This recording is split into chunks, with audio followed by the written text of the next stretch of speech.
सियावर रामचंद्र की जय। सियावर रामचंद्र की जय। श्रद्धेय मंच, सभी संत एवं ऋषिगण, यहाँ उपस्थित और विश्व के कोने कोने में हम सबसे साथ जुड़े हुए सभी राम भक्त, आप सबको प्रणाम, आप सबको राम राम।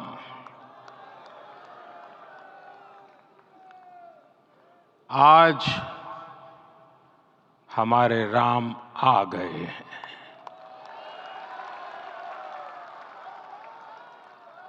सदियों की प्रतीक्षा के बाद हमारे राम आ गए हैं। सदियों का अभूतपूर्व धैर्य, अनगिनत बलिदान, त्याग और तपस्या के बाद हमारे प्रभु राम आ गए हैं। इस शुभ घड़ी की आप सभी को, समस्त देशवासियों को बहुत बहुत बधाई। मैं अभी गर्भगृह में ईश्वरीय चेतना का साक्षी बनकर आपके सामने उपस्थित हुआ हूं। कितना कुछ कहने को है, लेकिन कंठ अवरुद्ध है। मेरा शरीर अभी भी स्पंदित है, चित्त अभी भी उस पल में लीन है।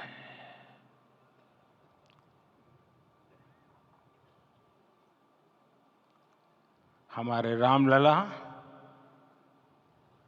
अब टेंट में नहीं रहेंगे।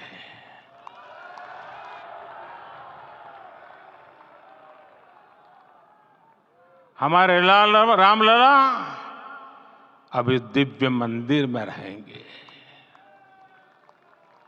मेरा पक्का विश्वास है, अपार श्रद्धा है कि जो घटित हुआ है, इसकी अनुभूति देश के, विश्व के कोने कोने में राम भक्तों को हो रही होगी। ये क्षण अलौकिक है, ये पल पवित्रतम है। ये माहौल, ये वातावरण, ये ऊर्जा, ये घड़ी प्रभु श्री राम का हम सब पर आशीर्वाद है। 22 जनवरी 2024 का ये सूरज एक अद्भुत आभा लेकर आया है। 22 जनवरी 2024 ये कैलेंडर पर लिखी एक तारीख नहीं, ये एक नए काल चक्र का उद्गम है।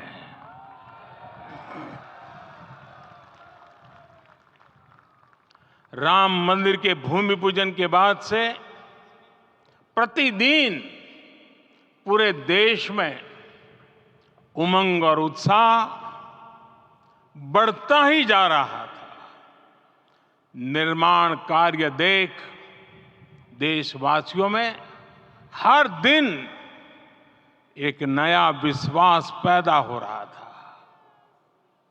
आज हमें सदियों के उस धैर्य की धरोहर मिली है। आज हमें श्री राम का मंदिर मिला है।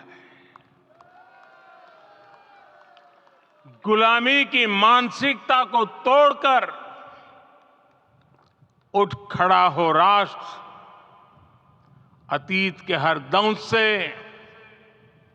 हौसला लेता हुआ राष्ट्र ऐसे ही नव इतिहास का सृजन करता है। आज से 1000 साल बाद भी लोग आज की इस तारीख की, आज के इस पल की चर्चा करेंगे।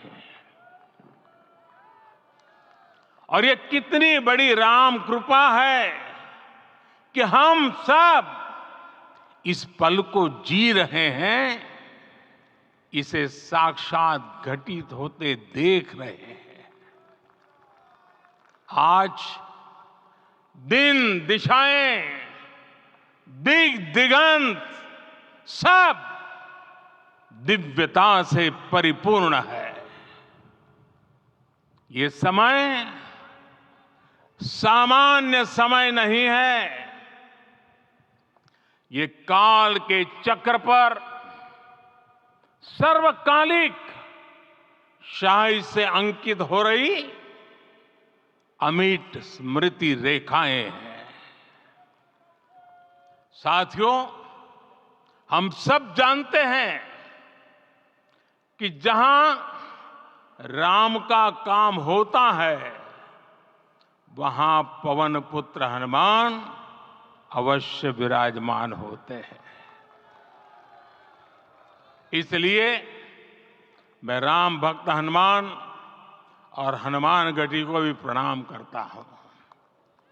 मैं माता जानकी, लक्ष्मण जी, भरत, शत्रुघ्न सबको नमन करता हूं। मैं पावन अयोध्यापुरी और पावन सरयू को भी प्रणाम करता हूं। मैं इस पल दैवीय अनुभव कर रहा हूं कि जिनके आशीर्वाद से ये महान कार्य पूरा हुआ है। वे दिव्य आत्माएं, वे दैवीय विभूतियां भी इस समय हमारे आसपास उपस्थित है। मैं इनसे भी दिव्य चेतनाओं को भी कृतज्ञता पूर्वक नमन करता हूं। मैं आज प्रभु श्री राम से क्षमा याचना भी करता हूं। हमारे पुरुषार्थ, हमारे त्याग, तपस्या में कुछ तो कमी रह गई होगी कि हम इतनी सदियों तक ये कार्य कर नहीं पाए। आज वो कमी पूरी हुई है।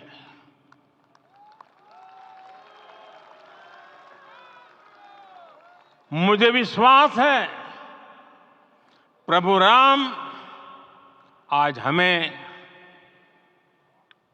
अवश्य क्षमा करेंगे। मेरे प्यारे देशवासियों, त्रेता में राम आगमन पर पूज्य संत तुलसीदास जी ने लिखा है, प्रभु बिलोकी हर से पुरबासी, जनित वियोग विपत्ति समनासी। अर्थात प्रभु का आगमन देकर ही सब अयोध्यावासी, समग्र देशवासी हर्ष से भर गए। लंबे वियोग से जो आपत्ति आई थी, उसका अंत हो गया। उस कालखंड में तो वो वियोग केवल 14 वर्षों का था। तब भी इतना असह्य था। इस युग में तो अयोध्या और देशवासियों ने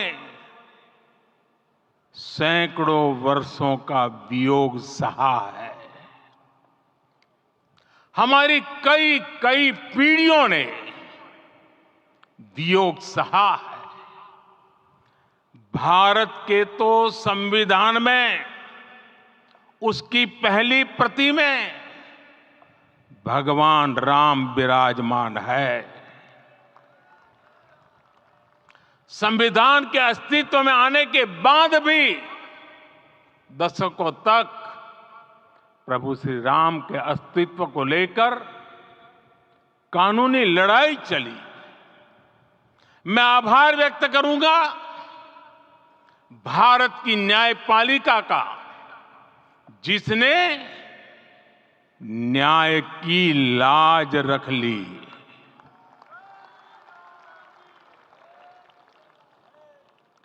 न्याय के पर्याय प्रभु राम का मंदिर भी न्यायबद्ध तरीके से ही बना। साथियों, आज गांव-गांव में एक साथ कीर्तन संकीर्तन हो रहे हैं। आज मंदिरों में उत्सव हो रहे हैं, स्वच्छता अभियान चलाए जा रहे हैं। पूरा देश आज दीपावली मना रहा है। आज शाम घर घर राम ज्योति प्रज्वलित करने की तैयारी है। कल मैं श्री राम के आशीर्वाद से धनुषकोडी में राम सेतु के आरंभ बिंदु अरिचल मुनाई पर था। जिस घड़ी प्रभु राम समुद्र पार करने निकले थे, वो एक पल था जिसने काल चक्र को बदला था। उस भावमय पल को महसूस करने का मेरा ये विनम्र प्रयास था। वहां पर मैंने पुष्प वंदना की। वहां मेरे भीतर एक विश्वास जगा कि जैसे उस समय काल चक्र बदला था, उसी तरह अब काल चक्र फिर बदलेगा और शुभ दिशा में बढ़ेगा। अपने 11 दिन के व्रत अनुष्ठान के दौरान मैंने उन स्थानों का चरण स्पर्श करने का प्रयास किया जहां प्रभु राम के चरण पड़े थे।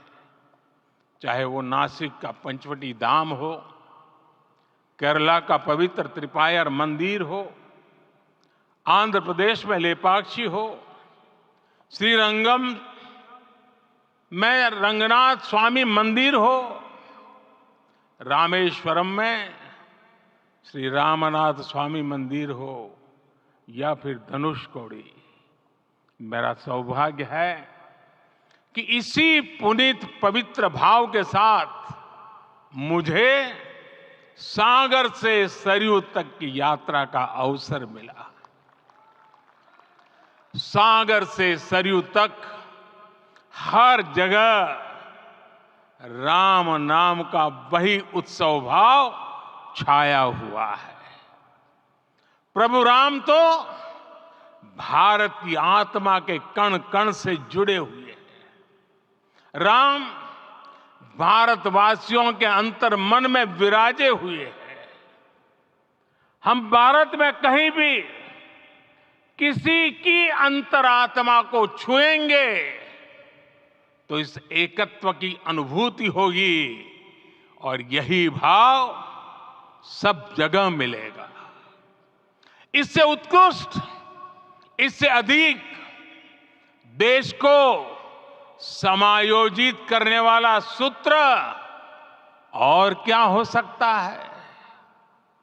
मेरे प्यारे देशवासियों, मुझे देश के कोने कोने में अलग अलग भाषाओं में रामायण सुनने का अवसर मिला है, लेकिन विशेषकर पिछले 11 दिनों में रामायण अलग अलग भाषा में अलग राज्यों से मुझे विशेष रूप से सुनने का मौका मिला।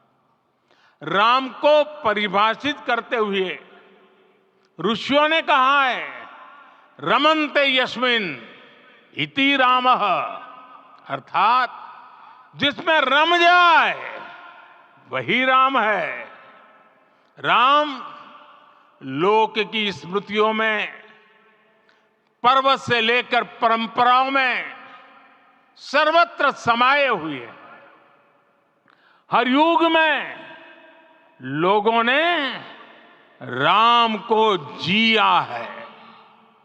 हर युग में लोगों ने अपने अपने शब्दों में अपनी अपनी तरह से राम को अभिव्यक्त किया है। और ये राम रस जीवन प्रवाह की तरह निरंतर बहता रहता है।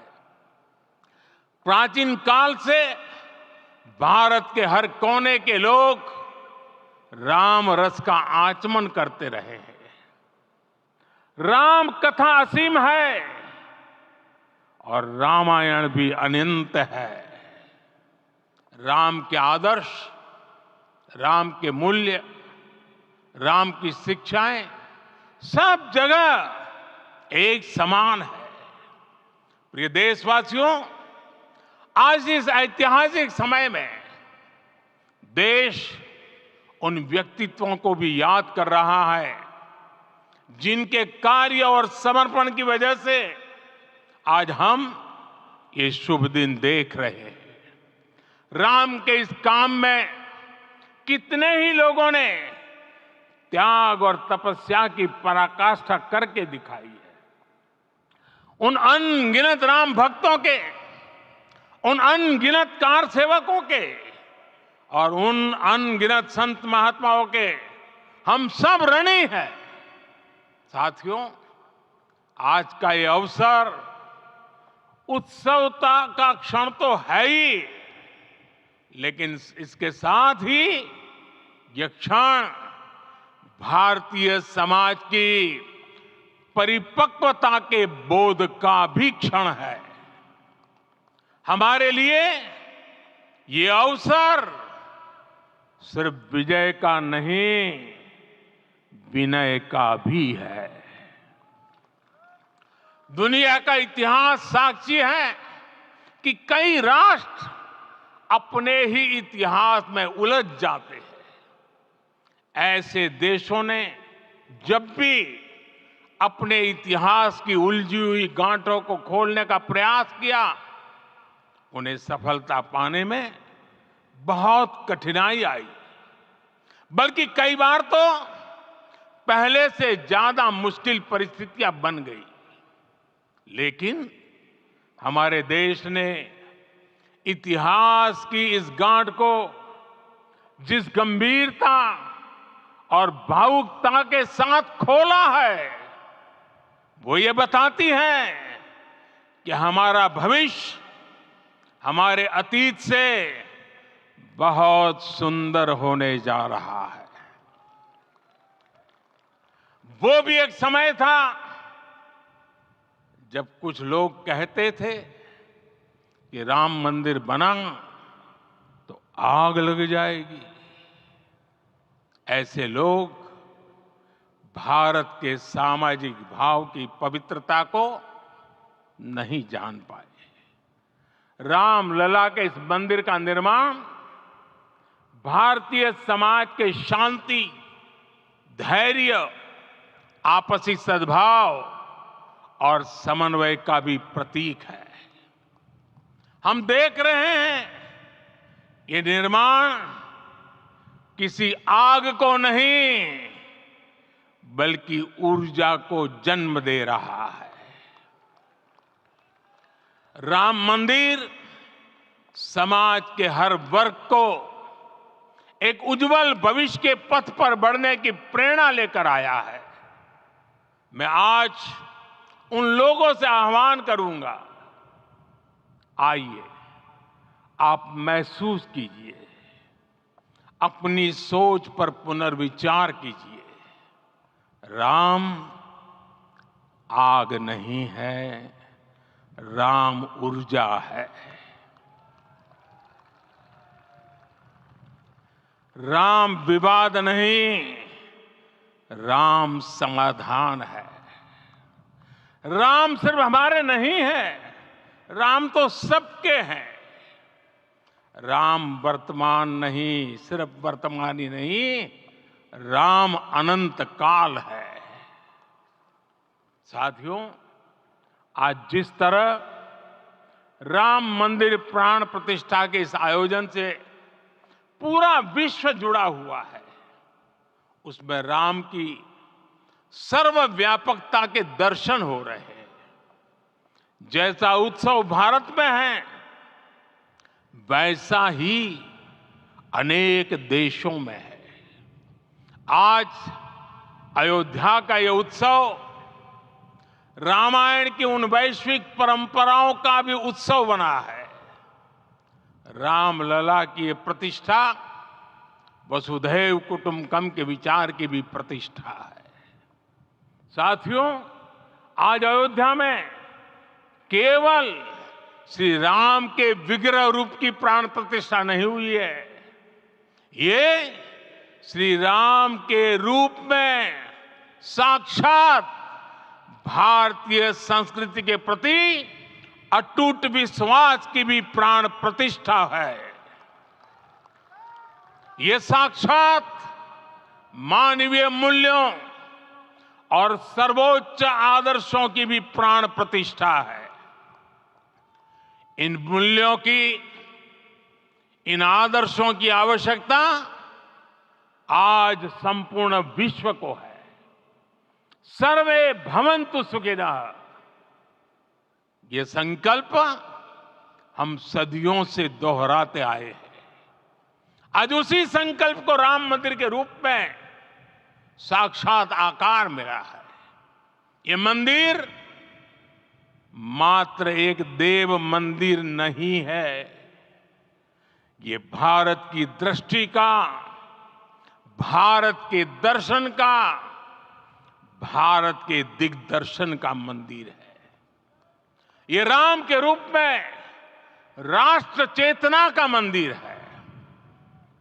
राम भारत की आस्था है, राम भारत का आधार है, राम भारत का विचार है, राम भारत का विधान है, राम भारत की चेतना है, राम भारत का चिंतन है, राम भारत की प्रतिष्ठा है, राम भारत का प्रताप है, राम प्रवाह है, राम प्रभाव है, राम नेति भी है, राम नीति भी है, राम नित्यता भी है, राम निरंतरता भी है, राम विभु है, विशद है, राम व्यापक है, विश्व है, विश्वात्मा है।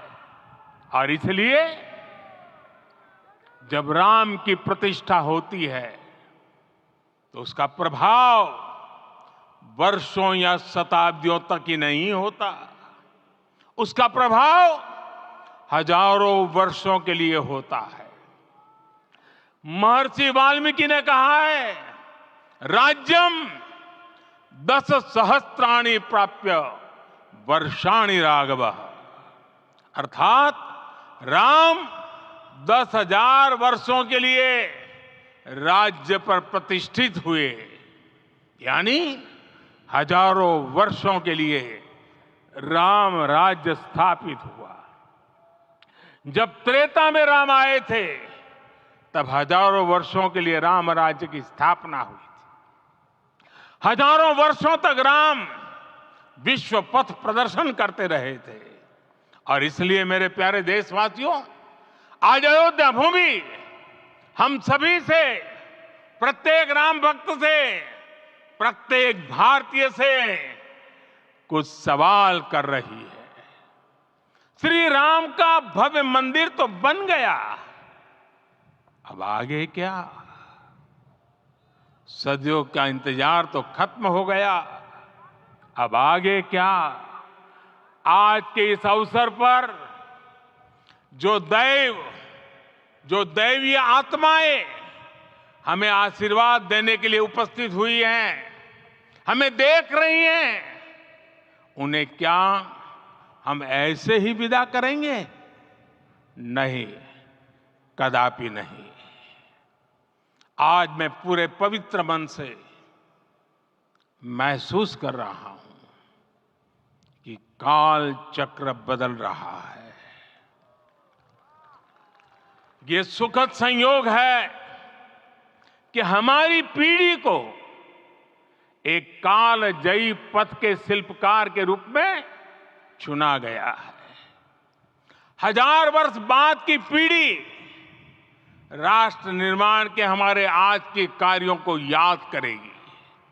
इसलिए मैं कहता हूं, यही समय है, सही समय है। हमें आज से, इस पवित्र समय से अगले 1000 साल के भारत की नींव रखनी है। मंदिर निर्माण से आगे बढ़कर अब हमें सभी देशवासी यहीं इस पल से समर्थ, सक्षम, भव्य, दिव्य भारत के निर्माण की सौगंध लेते हैं।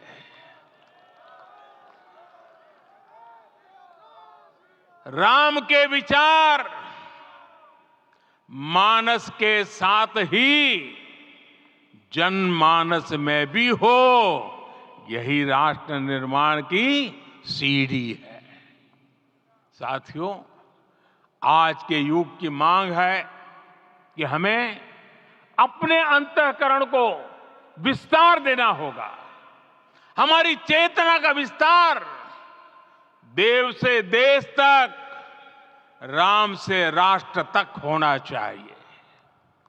हनुमान जी की भक्ति, हनुमान जी की सेवा, हनुमान जी का समर्पण, ये ऐसे गुण हैं जिन्हें हमें बाहर नहीं खोजना पड़ता। प्रत्येक भारतीय में भक्ति, सेवा और समर्पण के भाव समर्थ, सक्षम, भव्य, दिव्य भारत का आधार बनेंगे। और यही तो है देव से देश और राम से राष्ट्र की चेतना का विस्तार। दूर सुदूर जंगल में, कुटिया में जीवन गुजारने वाली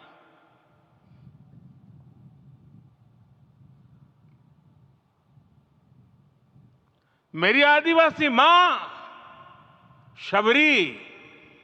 शबरी का ध्यान आते ही अप्रतिम विश्वास जागृत होता है। मां शबरी तो कब से कहती थी, राम आएंगे।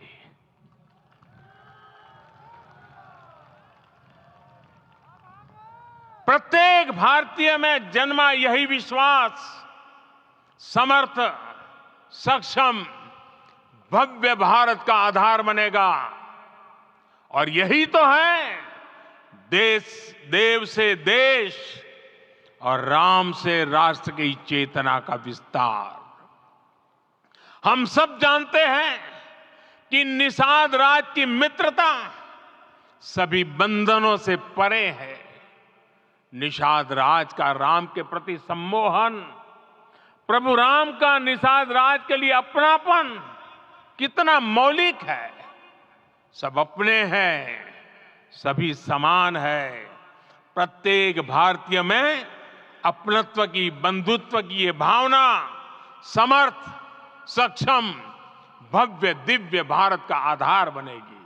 और यही तो है देव से देश और राम से राष्ट्र की चेतना का विस्तार।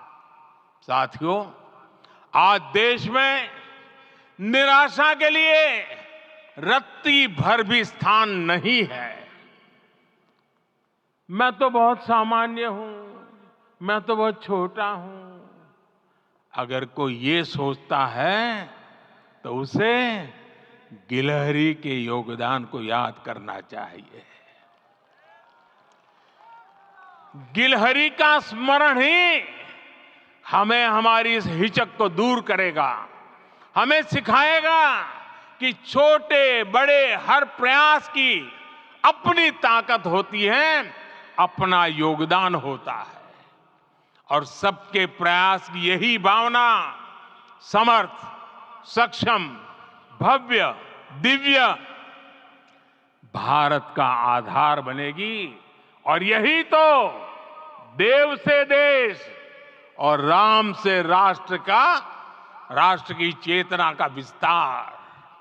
साथियों, लंकापति रावण प्रकांड ज्ञानी थे, अपार शक्ति के धनी थे, लेकिन जटायु जी की मूल्य निष्ठा देखिए। वे महाबली रावण से भिड़ गए। उन्हें भी पता था कि वो रावण को परास्त नहीं कर पाएंगे, लेकिन फिर भी उन्होंने रावण को चुनौती दी। कर्तव्य की यही पराकाष्ठा समर्थ, सक्षम, भव्य, दिव्य भारत का आधार है। और यही तो है देव से देश और राम से राष्ट्र की चेतना का विस्तार। आइए हम संकल्प लें कि राष्ट्र निर्माण के लिए हम अपने जीवन का पल पल लगा देंगे। राम काज से राष्ट्र काज, समय का पल पल, शरीर का कण कण राम समर्पण को राष्ट्र समर्पण के ध्येय से जोड़ देंगे। मेरे देशवासियों, प्रभु श्री राम की हमारी पूजा विशेष होनी चाहिए। ये पूजा स्व से ऊपर उठ करके समष्टि के लिए होनी चाहिए। ये पूजा अहम से उठकर वयम के लिए होनी चाहिए। प्रभु को जो भोग चढ़ेगा वो विकसित भारत के लिए हमारे परिश्रम की पराकाष्ठा का प्रसाद भी होगा। हमें नित्य पराक्रम, पुरुषार्थ, समर्पण का प्रसाद प्रभु राम को चढ़ाना होगा। इनसे नित्य प्रभु राम की पूजा करनी होगी, तब हम भारत को वैभवशाली और विकसित बना पाएंगे। मेरे प्यारे देशवासियों, ये भारत के विकास का अमृत काल है। आज भारत युवा शक्ति की पूंजी से भरा हुआ है, ऊर्जा से भरा हुआ है। ऐसी सकारात्मक परिस्थितियां फिर न जाने कितने समय बाद बनेगी। हमें अब चूकना नहीं है, हमें अब बैठना नहीं है। मैं अपने देश के युवाओं से कहूंगा, आपके सामने हजारों वर्ष की परंपरा की प्रेरणा है। आप भारत की उस पीढ़ी का प्रतिनिधित्व करते हैं जो चांद पर तिरंगा लहरा रही है। वो 15 लाख किलोमीटर की यात्रा करके सूर्य के पास जाकर मिशन आदित्य को सफल बना रही है। जो आसमान में तेजस और सागर में विक्रांत का परचम लहरा रही है। अपनी विरासत पर गर्व करते हुए आपको भारत का नव प्रभात लिखना है। परंपरा की पवित्रता और आधुनिकता की अनंतता दोनों ही पथ पर चलते हुए भारत समृद्धि के लक्ष्य तक पहुंचेगा। मेरे साथियों, आने वाला समय अब सफलता का है। आने वाला समय अब सिद्धि का है। ये भव्य राम मंदिर साक्षी बनेगा भारत के उत्कर्ष का, भारत के उदय का। ये भव्य राम मंदिर साक्षी बनेगा भव्य भारत के अभ्युदय का, विकसित भारत का। ये मंदिर सिखाता है कि अगर लक्ष्य सत्य प्रमाणित हो, अगर लक्ष्य सामूहिकता और संगठित शक्ति से जन्मा हो, तब उस लक्ष्य को प्राप्त करना असंभव नहीं है। ये भारत का समय है और भारत अब आगे बढ़ने वाला है। शताब्दियों की प्रतीक्षा के बाद हम यहां पहुंचे हैं। हम सब ने इस युग का, इस कालखंड का इंतजार किया है। अब हम रुकेंगे नहीं, हम विकास की ऊंचाई पर जाकर ही रहेंगे। इसी भाव के साथ रामलला के चरणों में प्रणाम करते हुए आप सभी को बहुत बहुत शुभकामनाएं। सभी संतों के चरणों में मेरे प्रणाम। सियावर रामचंद्र की, सियावर रामचंद्र की, सियावर रामचंद्र की।